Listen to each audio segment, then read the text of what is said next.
ఏడుకొండ వెంకటరమణ గోవింద గోవింద ఆపదముక్కులవాడ అనాథరక్ష గోవింద వెంకటేశ పాహిమాం శ్రీనివాస. నేను గోవిందమాల గురుస్వామిని, గ్యార గోపాల్, గోవిందమాల దీక్షాపీఠం, కర్మన్ఘట్, హైదరాబాద్. నేను ఈరోజు వీడియోలో గృహశాస్త్రంలో వాళ్ళు ఎలా పూజ చేయాలి, అఘోరాలు ఎలా పూజ చేస్తారు, వారికి వీరికి మధ్య భేదం ఏమిటి, అసలు ఏమిటి అనేది పూజా విధానం మీకు చెప్పడానికి ప్రయత్నం చేస్తాను. గృహశాస్త్రము ధర్మంలో రకరకాల వైదిక విజ్ఞానాన్ని అనుసరించి పూజా విధానాలు చెప్పారు. అంటే జీవుడి పరమాత్ముని చేరే లోపల విగ్రహారాధన అనేటువంటి చాలా విశిష్టమైనది పూజ. ఆ విగ్రహారాధన చేసేటువంటి క్రతువుల్లో రకరకాల విధానాలు, కొంతమందికి కొన్ని రకాల విధానాలు, ఇంకొంతమందికి ఇంకొన్ని రకాల విధానాలు, చాలా రకాల మార్పులు ఉంటాయి. ఏ విధాన్ని మీరు అనుసరిస్తున్నా సరే నువ్వు చేయబోయేది మాత్రం విగ్రహారాధన. ఆ విగ్రహారాధన అంటే ఏమిటి?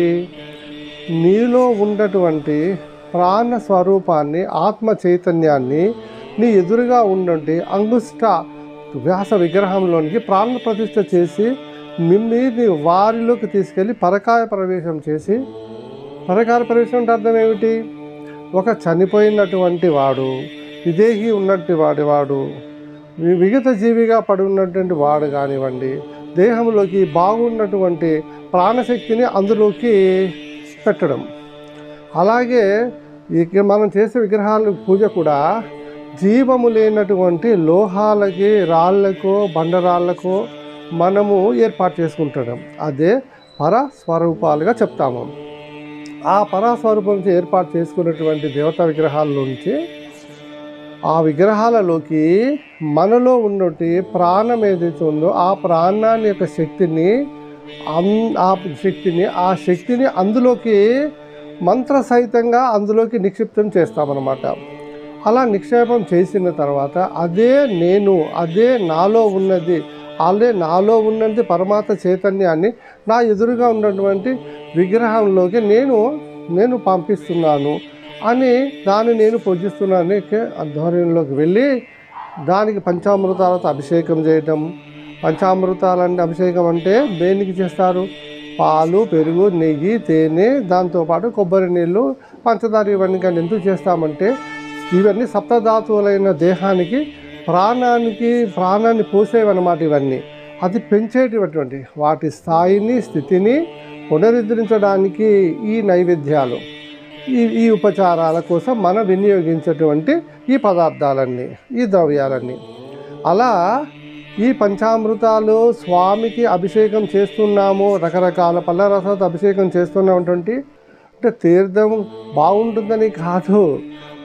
మీరు ఈ రసాలతోనూ ఈ పదార్థాలతోనూ మీరు ఈ విగ్రహాల నుండి నువ్వు ఏది అభిషేకం చేస్తున్నావో ఆ తీర్థాన్ని కొద్దిగా 3 సార్లు ఆచమనంలాగా చేస్తుంటాం. అంటే అంతే తీసుకోవాలి. అంతేగాని నేను బాగా తాగుతాననేది కాదు. దేదక పాదోదకం పావనం శుభం అనే ముద్దంతో తీసుకునేది అది ఆ పంచామృతం అయినప్పటికీ కానీ అవి 3 సార్లు మాత్రమే తీసుకోవాలి. అంటే కొబ్బరికాయ ఉంది, కొబ్బరికాయ వచ్చినప్పుడు అందరికీ కూడా పంచుతామన్నమాట. అంటే 2 ముక్కలు 4 పంచుతాము, అంతకంటే ఎక్కువగా పెట్టకూడదని. అట్లాగే నైవేద్యం పెట్టిన వాటిని కూడా పంచదార గుళికలు కూడా 2, 4 పెడతారు, అంతకంటే ఎక్కువ పెట్టకూడదు. దీనికి సూచనటి ప్రాయం అయినటువంటి సందేశాలు అంటే విశేషాలు మనము వీటన్ని తెలుసుకుంటూ ముందుకు వెళ్తాము.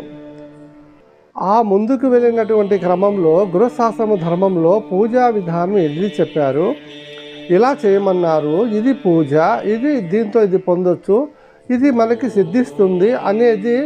మన గృహంలో చక్కగా పిల్లలు పుడతారు, సంసారం ఉంటుంది, జీవితం ఉంటుందని, మన జీవితం సుఖప్రదంగా ఉంటుందనేది మనము చేస్తూ ఉంటామన్నమాట.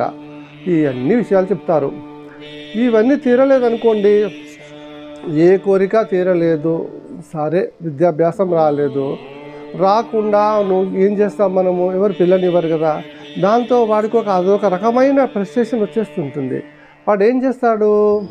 ఈ గృహశాస్త్రము ధర్మంలో విజ్ఞానాన్ని సంపాదించేవాడు ఎలాగైతే తనను తాను పోషించుకుని కుటుంబాన్ని భారాన్ని పోషిస్తుంటాడో, తాను సంపాదించిన సమాజాన్ని కూడా ఉద్ధరించాలని కార్యక్రమాలు చేస్తూ ఉంటాడో, అయితే ఈ ఎవరికైతే రాదో ఈ విద్య రానుడు కొన్ని రకాలైన సిద్ధులు వస్తుంటాయి, వాడు పూజలు చేస్తూ ఉంటే వాడు చక్కటి జీవితాన్ని అనుభవిస్తూ ఉంటాడు.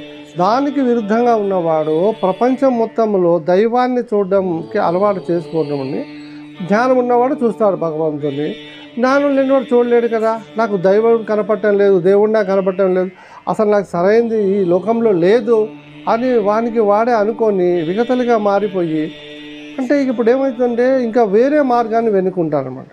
అలా మారిన వాడే అఘోరాలు. అంటే